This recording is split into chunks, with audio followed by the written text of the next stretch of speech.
விடுதலை சிறுத்தைகள் கட்சியின் மாவட்ட நிர்வாக மறுசீரமைப்பு ஒருங்கிணைப்பு குழு கூட்டம் காஞ்சிபுரம் ராமாஸ்கேப் உணவகம் மாடியில் உள்ள கூட்டரங்கில் இன்று மாவட்ட செயலாளர்கள் தீவா எழிலரசு, வழக்கறிஞர் மதி ஆதவன் ஆகியோர் தலைமையில் நடைபெற்றது.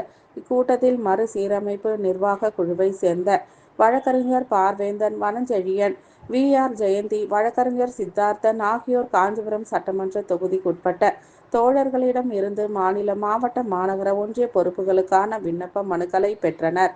மாநில பொறுப்புகளுக்கு 4, மாவட்ட பொறுப்புகளுக்கு 52, மாநகர, ஒன்றிய பொறுப்புகளுக்கு 40 மனுக்கள் என மொத்தமாக 96 மனுக்கள் பெறப்பட்டன. இந்நிகழ்ச்சியில் கட்சியின் முன்னாள் மாவட்ட செயலாளர் பாசறை செல்வராஜ், மண்டல துணை செயலாளர் சேகர், மாவட்ட துணை செயலாளர் திருமாதாசன், தொகுதி துணை செயலாளர் ஸ்டான்லி, மகளிர் விடுதலை இயக்கம் மாவட்ட செயலாளர் இந்திரா அம்பேத்கர் வளவன், ஸ்டான்லி, ஒன்றிய செயலாளர் ரேகா ஸ்டான்லி, மாநகராட்சி மன்ற உறுப்பினர்கள் கௌதமி, திருமாதாசன் உள்ளிட்ட ஒன்றிய, மாநகர, மாவட்ட, மாநில நிர்வாகிகள் பங்கேற்று சிறப்பித்தனர்.